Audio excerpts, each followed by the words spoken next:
ഈശോയിൽ സ്നേഹമുള്ളവരെ,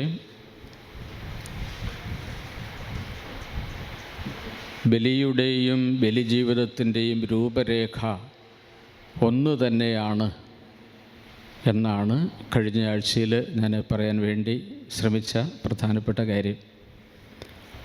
ബലി എങ്ങനെയോ അതുപോലെ ബലിജീവിതം, ബലിയുടെ തുടർച്ചയായ ബലിജീവിതം,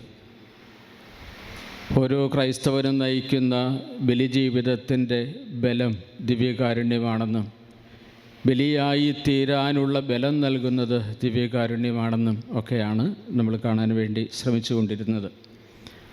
അതിന് പശ്ചാത്തലമായി ഈശോയുടെ തിരുവത്താഴമായിരുന്നു നമ്മൾ ധ്യാന വിഷയമാക്കിയത്. അത്രയും പ്രധാനപ്പെട്ട വിഷയമായതുകൊണ്ട് പറഞ്ഞത് ഒന്ന് ഓർമ്മപ്പെടുത്തി മുന്നോട്ട് പോകാം എന്നാണ് ഞാൻ ഇന്ന് കരുതുന്നത്. തിരുവത്താഴത്തിൽ ഈശോ 4 കാര്യങ്ങൾ ചെയ്തു. ഏതൊക്കെയായിരുന്നു 4 കാര്യങ്ങൾ? 1 കാലുകഴുകൽ ശുശ്രൂഷ, 2 പരിശുദ്ധ കുർബാനയുടെ സ്ഥാപനം, 3 പൗരോഹിത്യത്തിൻ്റെ സ്ഥാപനം, 4 സ്നേഹത്തിൻ്റെ കൽപ്പന നൽകൽ. പറഞ്ഞേ, 1 കാലുകഴുകൽ ശുശ്രൂഷ, 2 പരിശുദ്ധ കുർബാനയുടെ സ്ഥാപനം, 3 പൗരോഹിത്യത്തിൻ്റെ സ്ഥാപനം, 4 സ്നേഹത്തിൻ്റെ കൽപ്പന നൽകൽ. ഈ 4 കാര്യങ്ങൾ പരസ്പര ബന്ധിതവും പരസ്പര പൂരകവുമാണ് എന്നാണ് പിന്നീട് നമ്മൾ മനസ്സിലാക്കാൻ ശ്രമിച്ചത്. ഒന്ന് ഒന്നിനോട് ചേർന്ന് പോകുന്നു, ഒന്ന് മറ്റൊന്നിനെ കൂടുതൽ വ്യാഖ്യാനിച്ചു തരുന്നു. അതുകൊണ്ട് കാലുകഴുകൽ ശുശ്രൂഷ പരിശുദ്ധ കുർബാനയ്ക്കും പൗരോഹിത്യത്തിനുമുള്ള ഒരുക്കമായിരുന്നുവെന്നും പരിശുദ്ധ കുർബാനയുടെ സ്ഥാപനമാണ് തിരുവത്താഴത്തിൻ്റെ മർമ്മമെന്നും പരിശുദ്ധ കുർബാന ലോകാവസാനം വരെ തുടരാൻ വേണ്ടിയാണ് പൗരോഹിത്യം സ്ഥാപിച്ചത് എന്നും സ്നേഹത്തിൻ്റെ കൽപ്പന പരിശുദ്ധ കുർബാന ജീവിക്കാനുള്ള കൽപ്പനയാണ് എന്നുമാണ് നമ്മൾ മനസ്സിലാക്കാൻ ശ്രമിച്ചത്. അതിൻ്റെ പശ്ചാത്തലത്തിൽ അതിൻ്റെ മർമ്മത്തിലേക്ക് നമ്മൾ വന്നിരുന്നു. അതിൻ്റെ മർമ്മം എന്ന് പറയുന്നത് പരിശുദ്ധ കുർബാനയുടെ സ്ഥാപനം. പരിശുദ്ധ കുർബാനയുടെ സ്ഥാപനത്തിൽ ഈശോ 4 കാര്യങ്ങൾ ചെയ്തു എന്നുകൂടെ ഞാൻ സൂചിപ്പിച്ചിരുന്നു. ഏതൊക്കെയാണ് ആ 4 കാര്യങ്ങൾ? ഭക്ഷണമേശയുടെ മുൻപിൽ വെച്ച് ദൈവം എന്നും അനുവർത്തിച്ചിട്ടുള്ള 4 പ്രധാനപ്പെട്ട കാര്യങ്ങൾ, 4 ക്രിയാപദങ്ങൾ. അത് 1 എടുത്തു എന്നാണ്, 2 വാഴ്ത്തി എന്നാണ്, 3 മുറിച്ചു എന്നാണ്, 4 നൽകി എന്നാണ്. 4 ലക്ഷ്യങ്ങളോട് കൂടിയ 4 പ്രവൃത്തികളാണ് പരിശുദ്ധ കുർബാനയുടെ സ്ഥാപനത്തിൽ ഈശോ ചെയ്തത്. അവൻ അപ്പം എടുത്തു. പൂർണ്ണമായി നൽകിയാൽ തമ്പുരാൻ പൂർണ്ണമായി എടുക്കും, അപൂർണമായി നൽകിയാൽ അപൂർണമായി മാത്രം എടുക്കും. അപ്പം അതുകൊണ്ട് ദൈവം എടുക്കാത്ത, ദൈവം ആശീർവദിക്കാത്ത, ദൈവത്തിനായി നീ കൊടുക്കാത്ത എല്ലാ മേഖലയിലും നിനക്കെന്നും പ്രശ്നങ്ങളുണ്ടായിരിക്കുമെന്നതാണ് സത്യം. അതുകൊണ്ട് പൂർണ്ണമായി കൊടുക്കുക. കൊടുക്കാൻ എന്തുണ്ട് എന്നുള്ളതല്ല, ഉള്ളത് പൂർണ്ണമായി നീ കൊടുക്കുക എന്നതാണ് അർത്ഥം. അപ്പം അതുകൊണ്ട് 1 അവൻ എടുത്തത് എന്തിനു വേണ്ടിയാണ്? വാഴ്ത്താൻ വേണ്ടിയാണ്. വാഴ്ത്താൻ വേണ്ടി അല്ലാതെ ദൈവം ഒന്നും എടുക്കാറില്ല. ദൈവം എന്ത് എടുക്കുന്നുവോ, ഏത് ജീവിതത്തെ എടുക്കുന്നുവോ, ഏത് വസ്തുവിനെ എടുക്കുന്നുവോ, ഏത് സാഹചര്യത്തെ എടുക്കുന്നുവോ അതിന് മുകളിൽ ദൈവത്തിൻ്റെ ഒരു ആശീർവാദം നിർബന്ധമായും അതിനെ അനുഗമിക്കും. ഒരാശീർവാദം ഉണ്ടാകും. ഈ ആശീർവാദമാണ് മർമ്മപ്രധാനം. ദൈവം വാഴ്ത്തിയാൽ പിന്നീട് അതിൻ്റെ തൊട്ടു പിന്നാലെയായി മറ്റൊന്ന് വരും. അത് മുറിക്കുന്ന അനുഭവങ്ങളാണ്. എടുത്തത് വാഴ്ത്താനാണ്, വാഴ്ത്തിയത് മുറിക്കാൻ വേണ്ടിയാണ്. മുറിക്കാൻ വേണ്ടി അല്ലാതെ ദൈവം ഒന്നും വാഴ്ത്തുകയില്ല എന്നത് അനുദിന ജീവിതത്തിൽ തിരിച്ചറിയേണ്ട സത്യമാണ്. എന്തുകൊണ്ട് എനിക്ക് ഈ സങ്കടം, എനിക്ക് ഈ തകർച്ച എന്ന് ചോദിക്കുമ്പോൾ ഓർക്കണം, അതിൻ്റെ മുൻപ് ഒരാശീർവാദം നിൻ്റെ തലയ്ക്ക് മുകളിലുണ്ടോ എന്ന് മാത്രം ഓർക്കണം. എടുത്തത് വാഴ്ത്തും, വാഴ്ത്തിയത് ദൈവം മുറിക്കും. മുറിക്കുന്നത് എന്തിനു വേണ്ടിയാണ്? കൊടുക്കാൻ വേണ്ടിയാണ്, നൽകാൻ വേണ്ടിയാണ്. നൽകുക എന്നതാണ് ലക്ഷ്യം. എന്തിനു വേണ്ടിയാണ് നൽകുന്നത്? സമൃദ്ധി ഉണ്ടാകുവാനാണ്. അനേകർക്ക് സമൃദ്ധി ഉണ്ടാകാൻ. ഈശോ അപ്പമെടുത്തു, ഈശോ അപ്പം വാഴ്ത്തി, ഈശോ അപ്പം മുറിച്ചു, ഈശോ അപ്പം നൽകി. അത് മനുഷ്യാവതാരത്തിൻ്റെ ലക്ഷ്യത്തിലേക്ക് ജനത്തെ എത്തിക്കുന്നതിന് വേണ്ടിയാണ് അവൻ നൽകിയത്. എന്താണ് മനുഷ്യാവതാരത്തിൻ്റെ ലക്ഷ്യം? ഞാൻ വന്നിരിക്കുന്നത്, യോഹന്നാന്റെ സുവിശേഷം 10:10 പറഞ്ഞ്, ഞാൻ വന്നിരിക്കുന്നത് നിങ്ങൾക്ക് ജീവൻ ഉണ്ടാകുവാനും ജീവൻ്റെ സമൃദ്ധി ഉണ്ടാകുവാനുമാണ്. അപ്പം ജീവൻ്റെ സമൃദ്ധി നൽകാൻ വേണ്ടിയാണ് അവൻ അപ്പം നൽകിയത്. ജീവൻ്റെ സമൃദ്ധി, അതാണ് പരിശുദ്ധ കുർബാന. നിത്യജീവൻ്റെ അപ്പമാണ് പരിശുദ്ധ കുർബാന. പാഥേയമാണ്, അമർത്യതയുടെ ഔഷധമാണ് തുടങ്ങിയിട്ടുള്ള അനേക കാര്യങ്ങൾ നമ്മൾ ഇതിനു മുൻപ് പഠിക്കാൻ വേണ്ടി ശ്രമിച്ചത്. അപ്പോൾ അതുകൊണ്ട് നിത്യജീവൻ പരിശുദ്ധ കുർബാനയിലൂടെയാണ് നമുക്ക് ലഭിക്കുക. ഇനി ഈ ബലിയുടെയും ബലി ജീവിതത്തിൻ്റെയും രൂപരേഖ ഒന്ന് തന്നെയാണ്. ബലി എങ്ങനെയോ അതുപോലെ ബലി ജീവിതം.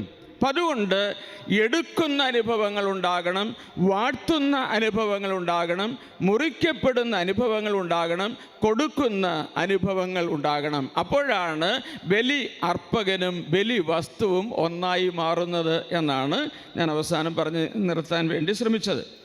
ഇനി പരിശുദ്ധ കുർബാനയുടെ ആഴമായ അനുഭവങ്ങളിലേക്ക് ഒരാൾ കടന്നു വരണമെങ്കിൽ അനുഗുണ മനോഭാവങ്ങളോടെ ബലിയിൽ പങ്കെടുക്കണം എന്നതാണ് ഇനിയുള്ള കുറേ നാളുകളിൽ നമ്മൾ വ്യാഖ്യാനിക്കാൻ വേണ്ടി ശ്രമിക്കുന്ന പ്രധാനപ്പെട്ട കാര്യം.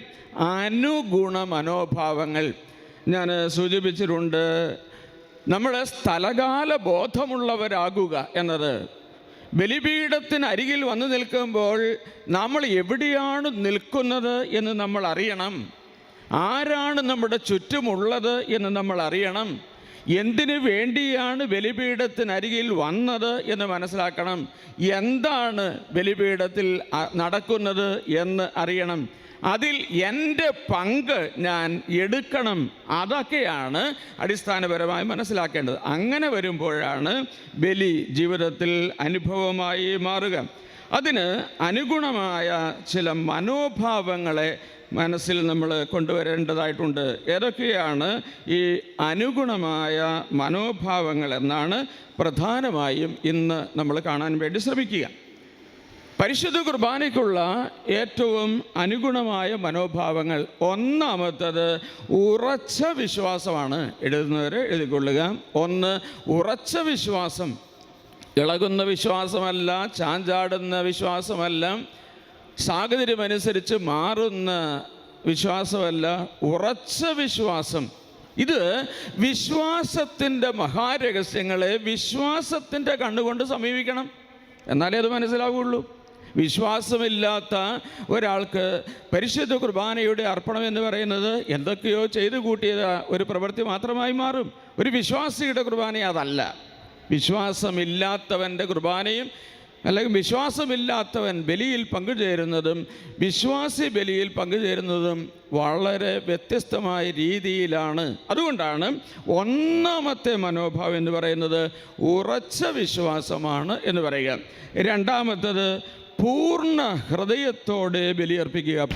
ഒന്നാമത്തത് ഉറച്ച വിശ്വാസമാണ്. രണ്ടാമത്തത് പൂർണ്ണ ഹൃദയത്തോടെ ബലിയർപ്പിക്കണം. വിഭജിക്കപ്പെടാത്ത ഹൃദയത്തോടെ, പൂർണ്ണ ഹൃദയത്തോടെ, അതിൽ പൂർണ്ണമായി പങ്കുചേർന്നുകൊണ്ട് പൂർണ്ണ ഹൃദയത്തോടെ ബലി അർപ്പിക്കുക എന്നതാണ് രണ്ടാമത്തത്.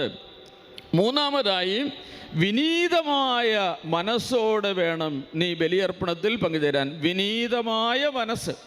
വലിയ പാവങ്ങളൊക്കെ താഴെ വെച്ച് പരമപരിശുദ്ധനായ സർവശക്തനായ ദൈവത്തിൻ്റെ മുൻപിലാണ് ഞാൻ നിൽക്കുന്നത് എന്ന ഓർമ്മയോടെ വിനീത മനസ്സോടെ ബലിയർപ്പിക്കുക. അപ്പോഴാണ് താണ നിലത്തെ നീരോടു അവിടെയേ ദൈവത്തിൻ്റെ കൃപയുള്ളൂ എന്നൊക്കെ പണ്ട് കാരണവന്മാർ പഠിപ്പിച്ചത് സത്യമാണെന്ന് മനസ്സിലാവുന്നത്. എളിമയോടെ തമ്പുരാൻ്റെ മുൻപിൽ നിൽക്കുമ്പോൾ ദൈവം നമ്മുടെ ജീവിതത്തിലേക്ക് വലിയ കൃപകളും അനുഗ്രഹങ്ങളും വർഷിക്കുന്നതിന് ഉള്ള മറ്റൊരു മനോഭാവമാണ് മൂന്നാമതായി പറഞ്ഞത്, വിനീതമായ മനസ്സ്. നാലാമത്തെ മനോഭാവം എന്ന് പറയുന്നത് നിഷ്കളങ്കമായ പ്രാർത്ഥനാ മനോഭാവമാണ്. ഒരു കൊച്ചു കുഞ്ഞിന് അപ്പൻ്റെ അടുക്കൽ വന്ന് കാര്യങ്ങൾ ഉണർത്തിക്കുന്നത് പോലെ, അമ്മയുടെ മുൻപിൽ കാര്യങ്ങൾ ഉണർത്തിക്കുന്നത് പോലെ വിനീതമായ മനസ്സോടെ നിഷ്കളങ്കമായ പ്രാർത്ഥനാ മനോഭാവത്തോടെ നീ ബലിയിൽ പങ്കുചേരണം. ബലിയുടെ അനന്തമായ യോഗ്യത നമുക്ക് പ്രാപിക്കുവാൻ അഞ്ചാമതായി അഗാധമായ അനുതാപം ഉണ്ടാവണം. അഗാധമായ ഒരു അനുതാപം. സ്വയം നീതീകരണങ്ങളും ന്യായീകരണങ്ങളും അവസാനിപ്പിക്കുക, എൻ്റെ പിഴച്ചെല്ലാം പഠിക്കുക. അതാണ് ഈ അഗാധമായ അനുതാപം. അതിൻ്റെ വിശദാംശങ്ങളിലേക്ക് നമ്മൾ പിന്നീട് വരും. തികഞ്ഞ സ്നേഹത്തോടെ വേണം ഈ പരിപൂർണമായ സ്നേഹത്തിൻ്റെ പ്രവൃത്തിയായ പരിശുദ്ധ കുർബാനയെ നമ്മൾ കാണുവാൻ. സ്നേഹത്തിൻ്റെ കൂദാശയായ പരിശുദ്ധ കുർബാനയെ തികഞ്ഞ സ്നേഹത്തോടെ സമീപിച്ച് ഭക്തിയോടെ പരികർമ്മം ചെയ്യണം. അതിനുവേണ്ടി ഏഴാമതായി നമുക്കുണ്ടാവേണ്ട മനോഭാവം കഴുകി ശുദ്ധമാക്കപ്പെട്ട ഹൃദയമാണ്. കഴുകി ശുദ്ധമാക്കപ്പെട്ട ഹൃദയം നമ്മുടെ കുർബാനയിൽ നമ്മൾ ചെല്ലുന്ന പോലെ കഴുകി ശുദ്ധമാക്കപ്പെട്ട ഹൃദയത്തോടും വെടിപ്പാക്കപ്പെട്ട മനസ്സാക്ഷിയോടും കൂടെ നിർമ്മലമായി ജീവിച്ച് ബലിയർപ്പണത്തിനായി നമ്മൾ ഒരുങ്ങണം. ഈശോ മിശിഹ ഈ വലിയ ശ്രേഷ്ഠമായ കർമ്മം ചെയ്യുന്നതിന് മുൻപ് എന്തുമാത്രം ഒരുങ്ങിയിട്ടുണ്ട്, എന്തുമാത്രം ചരിത്രത്തെ ഒരുക്കിയിട്ടുണ്ട്. അതാണ് രക്ഷാകര പദ്ധതിയെക്കുറിച്ചൊക്കെ നമ്മൾ കണ്ടത്. മനുഷ്യൻ ദൈവത്തിൽ നിന്ന് ഓടിയകന്നപ്പോൾ അവനെ പിന്തുടർന്ന് അവനെ വീണ്ടും രക്ഷയുടെ അനുഭവത്തിലേക്ക് കൊണ്ടുവരുന്നതിന് വേണ്ടി ഉണ്ടാക്കിയ രക്ഷാകര പദ്ധതി. ആ രക്ഷാകര പദ്ധതിയുടെ പൂർത്തീകരണത്തിന് വേണ്ടി അവൻ മനുഷ്യനായി അവതാരമെടുത്തത്. ഈ രക്ഷാകര കർമ്മത്തിൻ്റെ പരിപൂർണതയിലേക്കുള്ള പെസഹാ രഹസ്യങ്ങളിലേക്ക് ജനത്തെ വളർത്തിക്കൊണ്ടുവന്നത്, ആ പെസഹാ രഹസ്യത്തിൻ്റെ പൂർത്തീകരണത്തിന് വേണ്ടി പെസഹാ ത്രിദിനങ്ങളുടെ സങ്കടങ്ങളിലൂടെ അവൻ കടന്നുപോയത്, പീഡാസഹനങ്ങൾ, കുരിശുമരണം, ഉത്ഥാനം, ഇതൊക്കെയാണ് ക്രിസ്തുവിൻ്റെ പെസഹാ രഹസ്യം. അതിനുവേണ്ടി എന്തുമാത്രം ദൈവം ഒരുങ്ങിയിട്ടുണ്ട്, ഈ പ്രപഞ്ചത്തെ ഒരുക്കിയിട്ടുണ്ട്. ആ ശ്രേഷ്ഠമായ ബലിയിൽ പങ്കുചേരുമ്പോൾ അതിനാനുപാതികമായ ഒരു ഒരുക്കം നമുക്ക് ആവശ്യമുണ്ട് എന്നാണ് ഞാൻ സൂചിപ്പിച്ചു വരിക. കഴുകി ശുദ്ധമാക്കപ്പെട്ട ഹൃദയത്തോടും വെടിപ്പാക്കപ്പെട്ട മനസ്സാക്ഷിയോടും കൂടെ നിർമ്മലമായി ജീവിച്ച് ബലിയർപ്പണത്തിനായി നമ്മൾ ഒരുങ്ങണം. എട്ടാമതായി അനുരഞ്ജിതമായ ഒരു മനസ്സോടെ വേണം ബലിയുടെ അനുഭവത്തിലേക്ക് പ്രവേശിക്കാൻ, ബലി അർപ്പിക്കാൻ വേണ്ടി വരാൻ. ആരൊക്കെയാണ് അനുരഞ്ജനപ്പെടേണ്ടത്? ദൈവത്തോട് അനുരഞ്ജനപ്പെടണം, സഹോദരങ്ങളോട്, മനുഷ്യരോട് ഞാൻ അനുരഞ്ജനപ്പെടണം, ഈ പ്രകൃതിയോടും പ്രകൃതിയുടെ നിയമങ്ങളോടും ഞാൻ അനുരൂപപ്പെടണം, ഞാൻ എന്നോട് തന്നെ അനുരഞ്ജനപ്പെടണം. 4 വ്യത്യസ്തമായ മേഖലകളിൽ ഈ അനുരഞ്ജനം ആവശ്യമാണ് എന്ന് പിന്നീട് നമ്മൾ മനസ്സിലാകും. അവസാനമായി ഒരെണ്ണം കൂടെ, 9-ാമതായി യഥാർത്ഥമായ ഭയത്തോടും ഭക്തിയോടും ശ്രദ്ധയോടും വിശുദ്ധിയോടും കൂടെ വേണം നമ്മൾ പരിശുദ്ധമായ ബലിയർപ്പിക്കുവാൻ. അപ്പോൾ 9 അനുഗുണ മനോഭാവങ്ങളെ ഞാനിവിടെ സൂചിപ്പിക്കുകയായിരുന്നു. ഞാൻ ഒന്നുകൂടെ പറയാം. 1 ഉറച്ച വിശ്വാസമാണ്. 2 പരിപൂർണമായ ഹൃദയത്തോടെ ബലിയർപ്പിക്കുക എന്നാണ്. 3-ാമതായി വിനീതമായ മനസ്സോട് വേണം ബലിയർപ്പിക്കാൻ. നിഷ്കളങ്കമായ പ്രാർത്ഥനാ മനോഭാവം ആവശ്യമാണ്. അഗാധമായ അനുതാപത്തോടെ വേണം ബലിയിൽ പങ്കുചേരാൻ. തികഞ്ഞ സ്നേഹത്തോടെ സ്നേഹത്തിൻ്റെ കൂദാശയായ പരിശുദ്ധ കുർബാനയെ സമീപിക്കണം. 7-ാമതായി ശുദ്ധമായ ഹൃദയത്തോടും വെടിപ്പാക്കപ്പെട്ട മനസ്സാക്ഷിയോടും നിർമ്മലമായി ജീവിച്ചും വേണം പരിശുദ്ധമായ ബലിക്കായി ഒരുങ്ങാൻ. അനുരഞ്ജിതമായ മനസ്സ്. 3 മേഖലകളിൽ ഈ അനുരഞ്ജനം സാധ്യമാകേണ്ടതുണ്ട്. അവസാനമായി യഥാർത്ഥമായ ഭയത്തോടും ഭക്തിയോടും ശ്രദ്ധയോടും വിശുദ്ധിയോടും കൂടെ ബലിയിൽ പങ്കുചേരുക. അപ്പോൾ ബലി ജീവിതത്തിൻ്റെ ഭാഗമാകും, ബലി ജീവിതത്തിൽ അനുഭവമാകും. ബലിയിലൂടെ അനേക കൃപകളാൽ നമ്മൾ നിറയും. ഇതിൻ്റെ അടിസ്ഥാന കാര്യങ്ങളിലേക്ക് നമ്മൾ വിശദാംശങ്ങൾ തേടി വരികയാണ്. അതിൽ 1-ാമത്തേത് ഉറച്ച വിശ്വാസം എന്നാണ് ഞാൻ സൂചിപ്പിച്ചത്. പരിശുദ്ധ കുർബാനയിൽ സത്യമായും ജീവിക്കുന്ന ദൈവപുത്രനായ ഈശോയെ തിരിച്ചറിയുന്നതാണ് യഥാർത്ഥ വിശ്വാസം. പരിശുദ്ധ കുർബാനയിൽ ഈശോ ഉണ്ടെന്ന് യഥാർത്ഥ തിരിച്ചറിവാണ് ഈ ഉറച്ച വിശ്വാസത്തിൻ്റെ അടിസ്ഥാനം. ഇനി ശരിക്കും ശ്രദ്ധിക്കുക, കത്തോലിക്കാ സഭയുടെ ചരിത്രത്തിൽ ഇതുവരെ 140 ദിവ്യകാരുണ്യ അത്ഭുതങ്ങൾ ഉണ്ടായിട്ടുണ്ട്. എത്ര ദിവ്യകാരുണ്യ അത്ഭുതങ്ങൾ? 140 ദിവ്യകാരുണ്യ അത്ഭുതങ്ങൾ. കത്തോലിക്കാ സഭയുടെ കഴിഞ്ഞ 20 നൂറ്റാണ്ടുകളിലെ ചരിത്രത്തിൽ സഭ ഔദ്യോഗികമായി അംഗീകരിച്ചിട്ടുള്ള, ശരിയെന്ന് സാക്ഷ്യപ്പെടുത്തിയിട്ടുള്ള 140 ദിവ്യകാരുണ്യ അത്ഭുതങ്ങൾ ഉണ്ടായിട്ടുണ്ട്. ഈ 140 ദിവ്യകാരുണ്യ അത്ഭുതങ്ങളിൽ 139 ദിവ്യകാരുണ്യ അത്ഭുതങ്ങളിലും പരിശുദ്ധ കുർബാനയിൽ വാഴ്ത്തിയ തിരുവോസ്തി മാംസമായി രൂപാന്തരപ്പെടുകയാണ് ചെയ്തത്. മാംസമായി രൂപാന്തരപ്പെട്ടു. 139 ഇങ്ങനെയാണ്. ഇതെന്തിനു വേണ്ടിയാണ്? ഒരേ ഒരു ലക്ഷ്യമുള്ളൂ. പരിശുദ്ധ കുർബാനയിൽ സത്യമായും ഞാൻ സന്നിഹിതനാണ് എന്ന് ബോധ്യപ്പെടുത്താനാണ് എല്ലാ ദിവ്യകാരുണ്യ അത്ഭുതവും. ഇല്ലെങ്കിൽ ഇതിൻ്റെ ആവശ്യമില്ല. അടയാളങ്ങൾ കണ്ടതുകൊണ്ടല്ല, ദൈവത്തിൻ്റെ വചനത്തിലൂടെയാണ് യഥാർത്ഥ വിശ്വാസത്തിലേക്ക് വരേണ്ടത്. വിശ്വാസം കേൾവിയിൽ നിന്നും, കേൾവി ക്രിസ്തുവിനെക്കുറിച്ചുള്ള പ്രസംഗത്തിൽ നിന്നുമാണ് ഉണ്ടാകുന്നത്. യഥാർത്ഥ വിശ്വാസം വചനത്തിലാണ്. എല്ലാ തരത്തിലുള്ള അടയാളങ്ങളും ഈ വിശ്വാസ വർധനവിന് വേണ്ടി മാത്രമുള്ളതാണ്, വേറെ ഒന്നിനു വേണ്ടിയിട്ടല്ല. അപ്പം അതുകൊണ്ട് ഈ 140 ദിവ്യകാരുണ്യ അത്ഭുതങ്ങൾ നടന്നതിൽ 139 തിരുവോസ്തി മാംസമായി മാറി, തിരുരക്തം തനി രക്തമായി കാസയിൽ നിറഞ്ഞു. ഇതൊക്കെയാണ് നടന്നിട്ടുള്ളത്. അതിൽ നിന്ന് വ്യത്യസ്തമായി ഒരേ ഒരെണ്ണമുള്ളത് നമുക്കെല്ലാവർക്കും അറിയാവുന്നതുപോലെ, നമ്മളെല്ലാവരും കണ്ടിട്ടുള്ളതുപോലെ, അനേക തവണ പോയിരുന്ന് പ്രാർത്ഥിച്ചിട്ടുള്ളതുപോലെ, അത് വിളക്കന്നൂരെ ദിവ്യകാരുണ്യ അത്ഭുതമാണ്. അത് തിരുവോസ്തിയിൽ ഈശോയുടെ തിരുമുഖം തെളിഞ്ഞു വന്നതാണ് എന്ന് നമുക്കെല്ലാവർക്കും അറിയാം.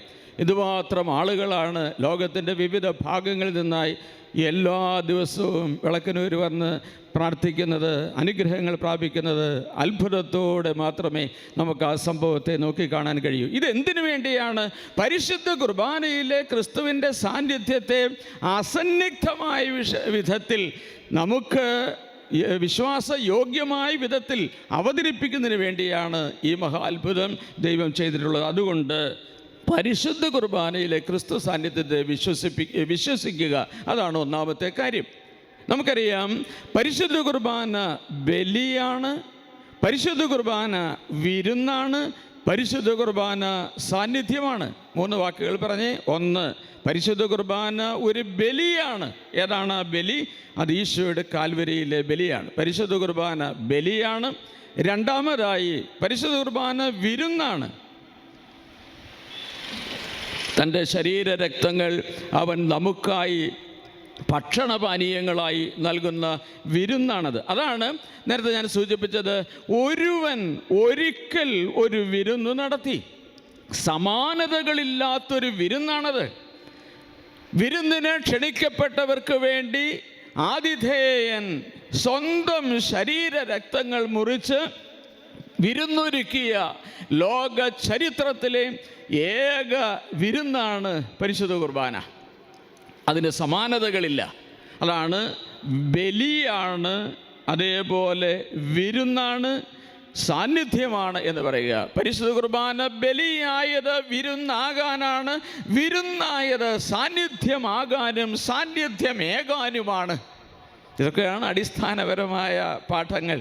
അപ്പോൾ അതുകൊണ്ട് ദിവ്യകാരുണ്യത്തിലെ ക്രിസ്തുവിൻ്റെ തിരു സാന്നിധ്യത്തെ അനുഭവിച്ചറിഞ്ഞാൽ സത്യമായും ഈശോയാണ് ഇത് എന്ന് മനസ്സിലായാൽ, ബലിപീഠത്തിനരികിൽ വന്നു നിൽക്കുമ്പോൾ നമ്മൾ നിൽക്കുന്നത് പരിശുദ്ധമായ കാൽവരിയിലെ കുരിശിൻ്റെ ചുവട്ടിലാണെന്ന്, ക്രിസ്തുവിൻ്റെ അതേ ബലിയാണ് ഈ അൾത്താരയിൽ അർപ്പിക്കപ്പെടുന്നതെന്ന്, അപ്പത്തിൻ്റെയും വീഞ്ഞിൻ്റെയും രൂപത്തിൽ എഴുന്നള്ളി വരുന്നത് സത്യമായും എൻ്റെ ദൈവമാണ് എന്ന് വിശ്വസിച്ച് കഴിഞ്ഞാൽ പിന്നെ ബലിയോടുള്ള നമ്മുടെ സമീപനങ്ങളിൽ അടിസ്ഥാനപരമായ മാറ്റങ്ങളുണ്ടാകും എന്നതാണ് സത്യം. അടിസ്ഥാനപരമായ മാറ്റങ്ങളാണ് പിന്നീട് സംഭവിക്കുക. പരിശുദ്ധ കുർബാനയിലൂടെയാണ് അവൻ നമ്മുടെ ഉള്ളിൽ വസിക്കുന്നവനായി മാറുക. പഴയ നിയമത്തിൽ നിന്ന് പുതിയ നിയമത്തിലേക്കുള്ള വളർച്ചയിൽ അടിസ്ഥാനപരമായി എന്തു മാറ്റമാണ് ഉള്ളത് എന്ന് ചോദിച്ചാൽ എനിക്ക് പറയാനായിട്ട് കഴിയുന്നത്, പഴയ നിയമത്തിലെ ദൈവം കൂടെ വസിക്കുന്ന ദൈവമാണ്, പുതിയ നിയമത്തിലെ ദൈവം ഉള്ളിൽ വസിക്കുന്ന ദൈവമാണ്. ഇതാണ് അടിസ്ഥാനപരമായ മാറ്റം. ഈ ഉള്ളിൽ വസിക്കാൻ വേണ്ടിയാണ് അവൻ ഇത്രമാത്രം പാടുപീഡകൾ സഹിച്ചത്, അവൻ കുരിശിൽ മരിച്ചത്, അവൻ ഉത്ഥാനം ചെയ്തത് എൻ്റെ ഉള്ളിൽ വസിക്കാൻ വേണ്ടിയാണ്, അപ്പമായി തീരാൻ വേണ്ടിയാണ്. പഴയ നിയമത്തിലെ ദൈവം കൂടെ വസിക്കുന്ന ദൈവമാണ്. ഞാൻ നേരത്തെ പറഞ്ഞിട്ടുണ്ട്, പഴയ നിയമത്തിലെ ദൈവം പിതാക്കന്മാരുടെ ദൈവമാണ്. പിതാക്കന്മാരുടെ ദൈവത്തിൻ്റെ പ്രത്യേകത, പിതാക്കന്മാരുടെ ദൈവം വിളിച്ചാൽ വിളി കേൾക്കുന്ന ദൈവമാണ്. പിതാക്കന്മാരുടെ ദൈവം സദാ കൂടെ വസിക്കുന്ന ദൈവമാണ്. പിതാക്കന്മാരുടെ ദൈവം ഉണ്ണാനും ഉടുക്കാനും തരുന്ന ദൈവമാണ്. പിതാക്കന്മാരുടെ ദൈവം സുരക്ഷിതമായി പിതൃഭവനത്തിൽ തിരിച്ചെത്തിക്കുന്ന ദൈവമാണ്. പറഞ്ഞേ, ഒന്ന്, പിതാക്കന്മാരുടെ ദൈവം വിളിച്ചാൽ വിളി കേൾക്കുന്ന ദൈവം. ജീവിതത്തിൻ്റെ സങ്കടങ്ങളിൽ വിളിച്ചാൽ വിളി കേൾക്കുന്ന ദൈവമാണ് പഴയ നിയമത്തിലെ ദൈവം. ഇസ്രായേൽ സമൂഹത്തിന് ജീവിതത്തിൻ്റെ വലിയ പ്രതിസന്ധിയുടെ നടുവിൽ ചെങ്കടലിൻ്റെ മുൻപിലൊക്കെ അവർ നിന്ന് നിലവിളിച്ചിട്ടുണ്ട്. അവർക്ക് ഉത്തരം തരാൻ വേണ്ടി അവൻ ഇറങ്ങി വന്നിട്ടുണ്ട്. വിശന്ന് പൊരിഞ്ഞപ്പോൾ നിലവിളിച്ചപ്പോൾ അപ്പവുമായി അവൻ ഇറങ്ങി വന്നിട്ടുണ്ട്. ദാഹിച്ച് പൊരിഞ്ഞപ്പോൾ വെള്ളവുമായി അവൻ പാറയിൽ വന്ന് പ്രത്യക്ഷപ്പെടുന്നുണ്ട്. കൂടെ നടക്കുന്ന ദൈവം, കൂടെ വസിക്കുന്ന ദൈവം, വിളിച്ചാൽ വിളി കേൾക്കുന്ന ദൈവം, അതാണ് പിതാക്കന്മാരുടെ ദൈവം. പക്ഷേ പഴയ നിയമത്തിൽ ഒരിടത്തും ഉള്ളിൽ വസിക്കുന്ന ദൈവത്തെക്കുറിച്ച് പറയുന്നില്ല. കൂടെ വസിക്കുന്ന ദൈവം, സഹായിക്കുന്ന ദൈവം, സർവശക്തനായ ദൈവം, വഴി നടത്തുന്ന ദൈവം, സംരക്ഷിക്കുന്ന ദൈവം, ഉണ്ണാനും ഉടുക്കാനും തരുന്ന ദൈവം, അതാണ് പഴയ ദൈവ മനുഷ്യൻ്റെ ദൈവാനുഭവം. എന്നാൽ പഴയ നിയമത്തിൽ നിന്ന് പുതിയ നിയമത്തിലേക്ക് വരുമ്പോൾ ആ ദൈവം നമ്മുടെ ഉള്ളിൽ വസിക്കുന്ന ദൈവമായി മാറി. അവൻ നമ്മുടെ ഉള്ളിൽ ഉണ്ട്. അവൻ നമ്മുടെ ഉള്ളിലുണ്ട് എന്ന് പറയുന്നത് വെറുതെ പറയുന്നതല്ല. അതിനു വേണ്ടിയാണ് അവൻ അപ്പമായി മാറിയത്. അപ്പമായി മാറിയത് ഉള്ളിൽ വസിക്കാൻ. അതാണ് മനുഷ്യാവതാരം മനുഷ്യൻ്റെ കൂടെ വസിക്കാൻ, എമ്മാനുവേൽ അനുഭവം നൽകാൻ വേണ്ടിയായിരുന്നെങ്കിൽ അപ്പാവതാരം എൻ്റെ ഉള്ളിൽ വസിക്കാനാണ്. അപ്പാവതാരം വഴിയായി അവൻ എൻ്റെ ഉള്ളിലായിരുന്നു കൊണ്ട് എന്നെ അവൻ ദൈവത്തോളം വളർത്തുകയാണ്. പരിശുദ്ധ കുർബാന ആത്മീയ ജീവിതത്തിൻ്റെ പരമോന്നതമായ പദവികളിലേക്ക് നമ്മളെ ഉയർത്തുന്നു എന്നൊക്കെ പറയുന്നത് ഇതിൻ്റെ അടിസ്ഥാനത്തിലാണ്. അതുകൊണ്ട് പരിശുദ്ധ കുർബാനയിലാണ് ഒരാൾക്ക് ലഭിക്കേണ്ട ഏറ്റവും വലിയ ദാനം നമുക്ക് ലഭിക്കുന്നത്. ജീവാത്മ പരമാത്മ ലയന അനുഭവത്തിൽ നമ്മളെ എത്തിക്കുന്നത് ഈ പരിശുദ്ധ കുർബാനയാണ്, നമ്മുടെ ഉള്ളിൽ വസിക്കുന്നത്. ഇനി പഴയ നിയമത്തിൻ്റെ താളുകളിൽ നിന്ന് പുതിയ നിയമത്തിൻ്റെ താളുകളിലേക്ക് വരുമ്പോൾ ഈ ഉറച്ച വിശ്വാസത്തിൻ്റെ ചില വക്താക്കളെ നമുക്ക് കാണാനായിട്ട് സാധിക്കും. അത് എവിടെയാണ് നമുക്ക് കാണുക? ഒന്ന്, തോമാസ് ലീഹായുടെ, നമ്മുടെ പിതാവായ മർത്തോമാസ് ലീഹായുടെ ഉറച്ച വിശ്വാസത്തെ രേഖപ്പെടുത്തുന്നത് യോഹന്നാൻ്റെ സുവിശേഷത്തിൻ്റെ 20-ാം അധ്യായത്തിൻ്റെ 27 മുതലുള്ള വാക്യങ്ങളിലാണ്. ബൈബിൾ എടുക്കുക, അതൊന്ന് വായിക്കാം. യോഹന്നാൻ്റെ സുവിശേഷം 20-ാം അധ്യായം 27 മുതലുള്ള തിരുവചനങ്ങൾ. അവിടെ നമ്മൾ വായിക്കുന്നത്, അവൻ പറഞ്ഞു, എൻ്റെ കർത്താവേ, എൻ്റെ ദൈവമേ. അതാണ് വിശ്വാസ പ്രഖ്യാപനത്തിൻ്റെ പരമപ്രധാനമായ വാക്യം. അവൻ തോമസിനോട് പറഞ്ഞു, നിൻ്റെ വിരൽ ഇവിടെ കൊണ്ടുവരിക, എൻ്റെ കൈകൾ കാണുക, നിൻ്റെ കൈ നീട്ടി എൻ്റെ പാർശ്വത്തിൽ വയ്ക്കുക, അവിശ്വാസിയാകാതെ വിശ്വാസിയാകുക. അവിശ്വാസിയാകാതെ വിശ്വാസിയാകാൻ ദൈവം അവൻ്റെ മുൻപിൽ തന്നെ ഒരിക്കൽ കൂടെ അവന് വേണ്ടി പ്രത്യക്ഷനാക്കുകയാണ്. അപ്പോൾ തോമാസ് ലീഹ പറഞ്ഞു, എൻ്റെ കർത്താവേ, എൻ്റെ ദൈവമേ, എൻ്റെ കർത്താവേ, എൻ്റെ ദൈവമേ. പിന്നീട് ഒരിക്കലും അവൻ ഈശോയെ വിട്ടുപോയിട്ടില്ല. നമുക്കും അവനോടുകൂടെ പോയി മരിക്കാമെന്ന് പറയുന്ന തോമാസ് ലീഹ ജീവിതത്തിൻ്റെ ദുഃഖവെള്ളിയിൽ അവൻ്റെ കൂടെ ഉണ്ടായിരുന്നില്ല. നമുക്ക് അവൻ്റെ കൂടെ പോയി മരിക്കാമെന്ന് പറഞ്ഞവനാണ്. മറ്റുള്ളവരെ പ്രോത്സാഹിപ്പിച്ചവനാണ്, ധൈര്യപ്പെടുത്തിയവനാണ്. പക്ഷേ ജീവിതത്തിൻ്റെ ദുഃഖവെള്ളിയിലൂടെ ക്രിസ്തു കടന്നു പോകുമ്പോൾ ഈ തോമാസ് ലീഗ കൂടെയില്ല. പക്ഷേ തിരിച്ചറിയണം, ഉദ്ധിതനായ കർത്താവിനെ കണ്ടതിന് ശേഷം എൻ്റെ കർത്താവേ, എൻ്റെ ദൈവമേ എന്ന് പറഞ്ഞ തോമാസ് ലീഗ പിന്നെ ജീവിതത്തിൽ ഒരിക്കലും തമ്പുരാനെ ഉപേക്ഷിച്ചിട്ടില്ല. ഒരു നിമിഷം പോലും അവനെ തള്ളിക്കളഞ്ഞിട്ടില്ല. എന്ന് പറഞ്ഞാൽ അവിശ്വാസിയുടെ തലത്തിൽ നിന്ന് വിശ്വാസിയുടെ തലത്തിലേക്ക് വരികയായിരുന്നു. അതുകൊണ്ടാണ് ജനക്കൂട്ടത്തിൻ്റെ തലത്തിൽ നിന്ന് ശിഷ്യൻ്റെ തലത്തിലേക്ക് വളർത്തുന്നതാണ് ഉറച്ച വിശ്വാസം. ജനക്കൂട്ടത്തിൻ്റെ തലത്തിൽ നിന്ന് ശിഷ്യൻ്റെ തലത്തിലേക്ക് ഉയർത്തുന്നത് ഉറച്ച വിശ്വാസമാണ്. ഇതാണ് ഒന്നാമത്തെ കാര്യം. ജനക്കൂട്ടത്തിൻ്റെ തലം, അങ്ങനെയൊരു കാര്യമുണ്ട്. ജനക്കൂട്ടത്തിൻ്റെ തലം എന്ന് പറഞ്ഞാൽ നേതാവുമായി ജനക്കൂട്ടത്തിന് വ്യക്തിബന്ധങ്ങൾ ഉണ്ടാകണമെന്നില്ല. ഒരു വലിയ നേതാവ്, വലിയവനെന്ന് നമ്മൾ കണക്കാക്കുന്ന ഒരാൾ, അയാളെ ഒരുപക്ഷെ നമ്മൾ കണ്ടിട്ടുണ്ടാകാം, പക്ഷേ എൻ്റെ പേര് അയാൾക്ക് അറിയണമെന്നില്ല. വ്യക്തിപരമായ ബന്ധങ്ങളില്ല ജനക്കൂട്ടത്തിൻ്റെ തലത്തിൽ നിൽക്കുന്നവർക്ക്. ആഴമായ ബോധ്യങ്ങളുമില്ല ജനക്കൂട്ടത്തിൻ്റെ തലത്തിൽ നിൽക്കുന്നവർക്ക്. സാഹചര്യമനുസരിച്ച് ഈ ബന്ധങ്ങൾ കൂടുകയോ കുറയുകയോ ചെയ്യാം. ഒരു കാലത്ത് വലിയവനെന്ന് കണക്കാക്കിയവനെ പിന്നീട് ഒരിക്കലും ഓർമ്മിക്കുക പോലും ഇല്ലാത്ത വിധത്തിൽ അവനെ വലിച്ചെറിഞ്ഞെന്ന് വരാം. അത് ജനക്കൂട്ടത്തിൻ്റെ തലത്തിൽ നിൽക്കുന്ന വ്യക്തിയുടെ പ്രത്യേകതയാണ്. എന്നാൽ ജനക്കൂട്ടത്തിൻ്റെ തലത്തിൽ നിന്ന് ശിഷ്യൻ്റെ തലത്തിലേക്ക് ഉയർന്നു കഴിഞ്ഞാൽ പിന്നെ അവനെ വിട്ടുപോകാനാവില്ല. അതുകൊണ്ടാണ് അവൻ പറഞ്ഞ വാക്ക് ശ്രദ്ധിക്കണം. ആദ്യത്തേത് നമുക്കും അവനോട് കൂടെ പോയി മരിക്കാമെന്നാണ്. നമുക്കും, അത് ബഹുവചനത്തിൻ്റെ സൂചനയാണ് നൽകുക. നമുക്കും. എന്നാൽ ഇവിടെ ബഹുവചനമല്ല, എൻ്റെ കർത്താവേ, എൻ്റെ ദൈവമേ.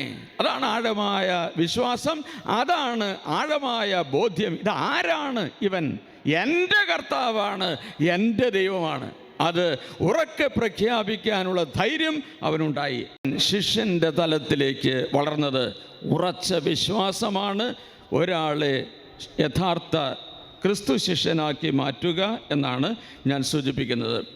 29-ാമത്തെ വാക്യത്തിൽ യോഹന്നാൻ തൻ്റെ സുവിശേഷത്തിൻ്റെ 20-ാം അധ്യായത്തിൽ യേശു അവനോട് പറഞ്ഞു, നീ എന്നെ കണ്ടതുകൊണ്ട് വിശ്വസിച്ചു, കാണാതെ തന്നെ വിശ്വസിക്കുന്നവർ ഭാഗ്യവാന്മാർ.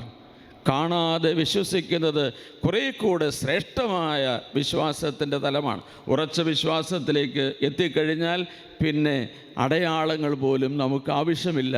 അവൻ എൻ്റെ ദൈവം, അവൻ ഈ കുർബാനയിലുണ്ട്, അവനാണ് പരിശുദ്ധമായ കുർബാനയിൽ എനിക്ക് എൻ്റെ ഉള്ളിലേക്ക് വരാൻ തക്ക വിധത്തിൽ അപ്പമായി മാറിയത് എന്ന് തിരിച്ചറിയുകയാണ്. അതാണ് ഉറച്ച വിശ്വാസം. നമ്മുടെ പിതാവായ തോമാസ് ലീഹായുടെ വിശ്വാസത്തോട് ചേർന്ന് പരിശുദ്ധ ബൈബിളിൽ രേഖപ്പെടുത്തിയിരിക്കുന്ന മറ്റൊരു ശിഷ്യൻ്റെ ഉറച്ച വിശ്വാസത്തെ നാം കാണുന്നത് യോഹന്നാൻ്റെ സുവിശേഷത്തിൻ്റെ 6-ാം അധ്യായം 68-ാം വാക്യമാണ്. 6:68 വായിച്ചേ. യോഹന്നാൻ്റെ സുവിശേഷം 6:68, 69. ശമയോൻ പത്രോസ് മറുപടി പറഞ്ഞു, കർത്താവേ, ഞങ്ങൾ ആരുടെ അടുത്തേക്ക് പോകും? നിത്യജീവൻ്റെ വചനങ്ങൾ നിൻ്റെ പക്കലുണ്ട്. നീയാണ് ദൈവത്തിൻ്റെ പരിശുദ്ധനെന്ന് ഞങ്ങൾ, അടുത്ത വാക്ക് എല്ലാവരും പറയണം, അടുത്തത്, ഞങ്ങൾ വിശ്വസിക്കുകയും അറിയുകയും ചെയ്തിരിക്കുന്നു. ഇത് വളരെ പ്രധാനപ്പെട്ട ഒരു വാക്കാണ്. ഞങ്ങൾ വിശ്വസിക്കുകയും അറിയുകയും ചെയ്തിരിക്കുന്നു. ഞങ്ങൾ അറിയുകയും വിശ്വസിക്കുകയും ചെയ്തു എന്നല്ല യോഹന്നാൻ എഴുതിയിരിക്കുന്നത്. എങ്ങനെയാണ് എഴുതിയിരിക്കുന്നത്? ഞങ്ങൾ വിശ്വസിക്കുകയും അറിയുകയും ചെയ്തിരിക്കുന്നു. അറിഞ്ഞ് വിശ്വസിക്കുന്നതും വിശ്വസിച്ച് അറിയുന്നതും തമ്മിൽ വ്യത്യാസമുണ്ട്. വിശ്വാസത്തിൻ്റെ കണ്ണുകൾക്ക് തുറവി കിട്ടിക്കഴിഞ്ഞാൽ ബാക്കിയെല്ലാം അറിയാൻ എളുപ്പമാണ്. ആ തുറവി കിട്ടാത്തിടത്തോളം കാലം പൂർണ്ണമായി അറിയുക അസാധ്യമാണ്. മനുഷ്യൻ്റെ കൊച്ചുബുദ്ധി കൊണ്ട് അവൻ എന്തറിയാം? എന്നാൽ വിശ്വാസത്തിൻ്റെ മേഖല തുറന്നു കിട്ടിക്കഴിഞ്ഞാൽ അവൻ്റെ അറിവ് ദൈവത്തിൻ്റെ അനന്തജ്ഞാനത്തിലേക്ക് വളരുകയാണ്. അപ്പോഴാണ് ദൈവം ആരാണെന്ന് അറിയുക, പരിശുദ്ധ കുർബാന എന്താണ് എന്നറിയുക, പരിശുദ്ധ കുർബാനയിൽ എന്താണ് ലഭിക്കുക എന്നറിയുന്നത് ബുദ്ധി കൊണ്ടല്ല വിശ്വാസം കൊണ്ടാണ് എന്നാണ് ഞാൻ ഈ സൂചിപ്പിക്കുന്നതിൻ്റെ അർത്ഥം. ഇനി വളരെ പ്രധാനമായ മറ്റൊരു കാര്യം കൂടെ നമ്മൾ അറിയണം. നമ്മുടെ അനുദിന ജീവിതത്തോട് ബന്ധപ്പെടുത്തുമ്പോൾ ഭൗതികതയിൽ വളരും തോറും തളരുന്ന വിശ്വാസമല്ല. ഭൗതികതയിൽ മനുഷ്യൻ വളരുന്നു, ഭൗതികതയിൽ വളരും തോറും തളരുന്ന വിശ്വാസമല്ല, ഫലം പുറപ്പെടുവിക്കുന്ന വിശ്വാസമാണ് ഉണ്ടാകേണ്ടത്. ഇപ്പം എന്താ സംഭവിക്കുന്നത്? ഒന്നുമില്ലായ്മയുടെ നാളുകളിൽ ദൈവമേ എന്ന് വിളിക്കും. കാരണം ദൈവമല്ലാതെ മറ്റാരുമില്ല, ഒന്നുമില്ല, എന്ത് ചെയ്യണമെന്നറിയില്ല. അത്തരം സാഹചര്യങ്ങളിൽ ദൈവമേ എന്ന് ചങ്കുപൊട്ടി വിളിച്ച ഒരു കാലഘട്ടം. അന്ന് മക്കൾക്ക് വയറു നിറയെ തിന്നാൻ വകതരണേ എന്ന് കാരണവന്മാർ നിലവിളിച്ച് പ്രാർത്ഥിച്ചിട്ടുണ്ട്. ദൈവം ആ പ്രാർത്ഥന കേട്ടു. ഇപ്പം ആർക്കാണ് പഞ്ഞമുള്ളത്? എല്ലാവർക്കും ഉണ്ട്. ഭൗതികതയിൽ വളർന്നപ്പോൾ ആനുപാതികമായി വിശ്വാസം ഫലം പുറപ്പെടുവിക്കേണ്ടതിന് പകരം തളരുന്നൊരു വിശ്വാസത്തിൻ്റെ തലത്തിലാണ് ഇന്ന് അനേകർ വന്നെത്തി നിൽക്കുന്നത് എന്നും ആ സമൂഹത്തിലെ പെട്ട ആളാണോ ഞാനെന്നും ആത്മപരിശോധന ചെയ്യാനുള്ള ദിവസമാണിത്. ഭൗതികതയിൽ വളരും തോറും തളരുന്ന വിശ്വാസമല്ല, ഫലം പുറപ്പെടുവിക്കുന്ന വിശ്വാസമാണ് നമുക്ക് ഉണ്ടാകേണ്ടത്. അപ്പോൾ ഭൗതിക വളർച്ച വിശ്വാസ തളർച്ചയ്ക്ക് കാരണമാകുന്നുണ്ടോ എന്ന് ആത്മപരിശോധന ചെയ്യണം. വളരും തോറും തളരുന്ന വിശ്വാസത്തിൻ്റെ ഉടമകളായി മാറുന്നത് ഈശോ മിശിഹായുമായുള്ള വ്യക്തിപരമായ ആഴമായ ബന്ധത്തിൻ്റെ അഭാവം കൊണ്ടാണ്. അതുകൊണ്ട് ദൈവീക രഹസ്യങ്ങളെ വിശ്വസിക്കാനുള്ള കൃപയ്ക്ക് വേണ്ടി ആത്മാർത്ഥമായി പ്രാർത്ഥിക്കുക. ഈശോ മിശിഹായുമായുള്ള ഈ ആഴമായ ബന്ധമാണ് നമ്മളെ വിശ്വാസത്തിൽ വളർത്തുക. ഇനി ഈശോ മിശിഹായെക്കുറിച്ച് ഉറച്ച് വിശ്വസിക്കാത്തവർക്ക് ദിവ്യ രഹസ്യങ്ങളെക്കുറിച്ചുള്ള വിചിന്തനങ്ങൾ വെറും ബൗദ്ധികമായ അഭ്യാസമായി മാറും. ഉറച്ച വിശ്വാസമില്ലാത്തവർക്ക് ദൈവിക കാര്യങ്ങൾ അത് ബൗദ്ധികമായ ഒരഭ്യാസം മാത്രമാകും. പിന്നീട് അത് കാലക്രമേണ വിരസമായി മാറും. അത് ഒഴിവാക്കുന്നതിൽ സംതൃപ്തി കണ്ടെത്തുകയും ചെയ്യും. അതാണ് ഈ കാലഘട്ടം. അത് എങ്ങനെയാണ് അതിലേക്ക് നമ്മൾ എത്തിപ്പെടുന്നത്? നമ്മുടെ വിശ്വാസത്തിന് ആഴങ്ങൾ ഇല്ലാത്തത് കൊണ്ടാണ്. ഇനി ഒരെണ്ണം കൂടെ പറഞ്ഞ് അവസാനിപ്പിക്കാമെന്നാണ് ഞാൻ കരുതുന്നത്. അത് കാനാൻകാരിയുടെ വിശ്വാസമാണ്. ഉറച്ച വിശ്വാസത്തിൻ്റെ 3 അടയാളങ്ങളാണ്, സന്ദർഭങ്ങളാണ് ഞാൻ സൂചിപ്പിച്ചത്. ഒന്ന്, തോമാസ് ലീഹായുടെ വിശ്വാസം, എൻ്റെ കർത്താവേ, എൻ്റെ ദൈവമേ. രണ്ടാമത് പറഞ്ഞത്, കർത്താവേ, ഞങ്ങൾ ആരുടെ അടുക്കലേക്ക് പോകും? നിത്യജീവൻ്റെ വചനങ്ങൾ നിൻ്റെ പക്കലുണ്ട് എന്ന് പറഞ്ഞ് പത്രോസ് ലീഹായുടെ ഉറച്ച വിശ്വാസം. ആ ഉറച്ച വിശ്വാസത്തിൻ്റെ മുകളിലാണ് ദൈവം സഭയെ പണിത് നമുക്കറിയാം. മൂന്നാമതായി മത്തായിയുടെ സുവിശേഷത്തിൻ്റെ 15-ാം അധ്യായം 21 മുതലുള്ള വാക്യങ്ങളിൽ കാനാൻകാരിയുടെ വിശ്വാസത്തെക്കുറിച്ച് ഉറച്ച വിശ്വാസത്തിൻ്റെ അടയാളമായി നമുക്ക് ബൈബിളിൽ കാണാൻ കഴിയുന്നത് അവിടെയാണ്. മത്തായിയുടെ സുവിശേഷം 15-ാം അധ്യായം 21 മുതൽ 28 വരെയുള്ള വാക്യങ്ങളിലാണ് അത് നമ്മൾ കാണുക. അപ്പോൾ ആ പ്രദേശത്ത് നിന്ന് ഒരു കാനാൻകാരി വന്ന് കരഞ്ഞ് അപേക്ഷിച്ചു, കർത്താവേ, ദാവീദിൻ്റെ പുത്ര, എന്നിൽ കനിയണമേ.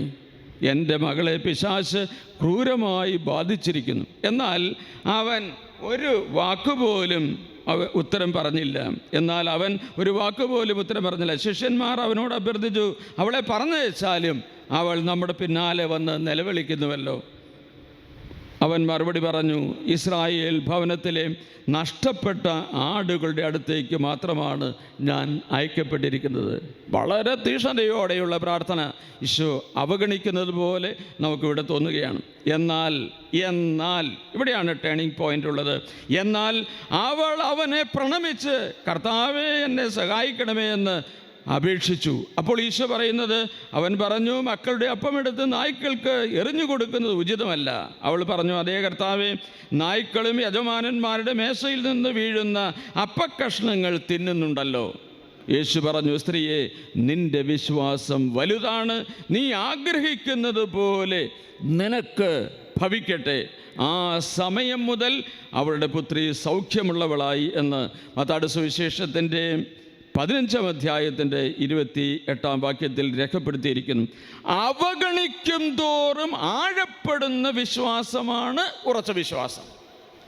എന്താണ്? അവഗണിക്കും തോറും ആഴപ്പെടുന്ന വിശ്വാസത്തിൻ്റെ പേരാണ് ഉറച്ച വിശ്വാസം. അവഗണിക്കപ്പെട്ടു എന്നതുകൊണ്ട് തളരുന്ന വിശ്വാസമല്ല. ഉത്തരം കിട്ടാൻ താമസിക്കുന്നു എന്നതുകൊണ്ട് തളരുന്ന വിശ്വാസമല്ല. ഉത്തരം കിട്ടാൻ താമസിക്കുമ്പോഴും അള്ളിപ്പിടിച്ചു നിൽക്കുന്ന യഥാർത്ഥ വിശ്വാസിയുടെ ചിത്രമാണ് ഉറച്ച വിശ്വാസത്തിൻ്റെ മാതൃകയായി നമ്മൾ കാണുക. നിന്ദിക്കപ്പെടുമ്പോഴും അവഹേളിക്കപ്പെടുമ്പോഴും തളരാതെ ആഴപ്പെടുന്ന വിശ്വാസമാകണം നമുക്കുണ്ടാവേണ്ടത്. ആ അനുഭവത്തെക്കുറിച്ചാണ് പത്രോസ് ഒന്നാം ലേഖനത്തിൻ്റെ 1-ാം അധ്യായം 7-ാം വാക്യത്തിൽ, അഗ്നിശോധനയെ അതിജീവിക്കുന്ന നശ്വരമായ സ്വർണത്തേക്കാൾ വിലയേറിയതായിരിക്കും പരീക്ഷകളെ അതിജീവിക്കുന്ന നിങ്ങളുടെ വിശ്വാസം. പരീക്ഷകളാണ്. വിശ്വാസ ജീവിതത്തിൽ പരീക്ഷകളുണ്ടാകാം. പക്ഷേ വിശ്വാസ ജീവിതത്തിലുണ്ടാകുന്ന പരീക്ഷകളെ അതിജീവിക്കുമ്പോൾ എന്താണ്? അക്ഷരാർത്ഥത്തിൽ അത് മഹത്വമുള്ളതായി മാറും. അത് അവൻ്റെ പ്രത്യാഗമനത്തിൽ, യേശുക്രിസ്തുവിൻ്റെ പ്രത്യാഗമനത്തിൽ സ്തുതിക്കും മഹത്വത്തിനും ബഹുമാനത്തിനും ഹേതുവായി മാറും. ഉറച്ച വിശ്വാസം ദൈവസന്നിധിയിൽ നമ്മെ മഹത്വമുള്ളവരാക്കി രൂപാന്തരപ്പെടും. വിശ്വാസം പരീക്ഷിക്കപ്പെടുമ്പോഴാണ് അതിൻ്റെ മാറ്റ് തെളിയുന്നത്. വില കൊടുക്കാത്ത വിശ്വാസത്തിന് വിലയില്ല. ഇതാണ് നമ്മുടെ പ്രശ്നം. വിശ്വാസത്തിന് വേണ്ടി നമ്മൾ വില കൊടുത്തിട്ടില്ല, അതുകൊണ്ട് വിശ്വാസത്തിന് വലിയ വിലയുമില്ല. വില കൊടുക്കാത്ത വിശ്വാസത്തിന് വിലയില്ല. ഉറച്ച വിശ്വാസത്തിന് വേണ്ടി, അല്ലെങ്കിൽ ഉറച്ച വിശ്വാസത്തിന് ഒരുവൻ്റെ ജീവനേക്കാൾ വിലയുണ്ട്. അതുകൊണ്ടാണ് വിശ്വാസത്തിന് വേണ്ടി ജീവൻ ബലി കഴിക്കാൻ രക്തസാക്ഷികൾ തയ്യാറായത്. പൂർവികന്മാർ വിശ്വാസത്തിന് വേണ്ടി ജീവിതത്തെ ക്രമീകരിച്ചപ്പോൾ ഇന്ന് ജീവിതത്തിന് വേണ്ടി നമ്മുടെ വിശ്വാസത്തെ നമ്മൾ ക്രമീകരിക്കുന്നു. ഞാൻ അവസാനിപ്പിക്കുകയാണ്. ഒരു കാലത്ത് വിശ്വാസത്തിന് വേണ്ടി ജീവിതത്തെ ക്രമീകരിക്കും. പള്ളിയിൽ പോകുക, ബലിയിൽ പങ്കെടുക്കുക, അതിനുവേണ്ടി മറ്റ് ടൈം ടേബിളുകളെ, ജോലികളെ എല്ലാം നമ്മൾ ക്രമീകരിക്കും. വിശ്വാസത്തിന് വേണ്ടി ജീവിതത്തെ ക്രമീകരിച്ച കാലം, അതിൽ നിന്ന് ഇപ്പോൾ ജീവിതത്തിന് വേണ്ടി വിശ്വാസത്തെ ക്രമീകരിക്കുന്നു. നേരെ ഉണ്ടെങ്കിൽ പോകാമെന്ന് വരുന്നത് ഇതാണ്. ഉറച്ച വിശ്വാസം ജീവിതത്തിൽ ചോർന്നു പോയി തുടങ്ങിയോ എന്ന് ആത്മപരിശോധന ചെയ്യാനുള്ള അവസരമാണിത്. ഉറച്ച വിശ്വാസം ആണ് നമ്മുടെ ജീവിതത്തിൻ്റെ അടിസ്ഥാനമായി നിൽക്കേണ്ടത്. ഏത് പ്രതിസന്ധിയിലും അവഗണിക്കപ്പെടുമ്പോഴും എല്ലാം മുറുകെ പിടിക്കുന്ന, തോറ്റുപോകാത്ത, പതറാത്ത, തളരാത്ത യഥാർത്ഥ വിശ്വാസത്തിൻ്റെ ഉടമകളാക്കി മാറ്റണമേ എന്ന് ആത്മാർത്ഥമായി പ്രാർത്ഥിച്ചുകൊണ്ട്, വിശ്വാസത്തിൻ്റെ ഏറ്റവും ശ്രേഷ്ഠമായ അനുസ്മരണവും അനുഷ്ഠാനവും ആഘോഷമായ പരിശുദ്ധ കുർബാനയ്ക്ക് വേണ്ടി നമുക്ക് ഒരുങ്ങാം. ഉറച്ച വിശ്വാസത്തോടെ, അനുഗുണ മനോഭാവങ്ങളോടെ ഈ ബലിയിൽ പങ്കുചേർന്ന് കൃപകളാൽ നിറയുവാൻ അനുഗ്രഹിക്കണമേ എന്ന് ആത്മാർത്ഥമായി പ്രാർത്ഥിച്ചുകൊണ്ട്, എവിടെയാണ് നിൽക്കുന്നതെന്ന ഓർമ്മയോടെ, സ്ഥലകാല ബോധത്തോടെ, ഭക്തിയോടെ, ശ്രദ്ധയോടെ, വിശുദ്ധിയോടെ ഈ ബലി നമുക്കൊന്നു ചേർന്ന് അർപ്പിച്ച് ദൈവകൃപകളാൽ നിറയാം. നമ്മുടെ എല്ലാ നിയോഗങ്ങളെയും അൾത്താരയിൽ അർപ്പിച്ച് തീക്ഷ്ണമായി നമുക്ക് പ്രാർത്ഥിക്കാം. ദൈവം നമ്മളെ എല്ലാവരെയും സമൃദ്ധമായി അനുഗ്രഹിക്കട്ടെ.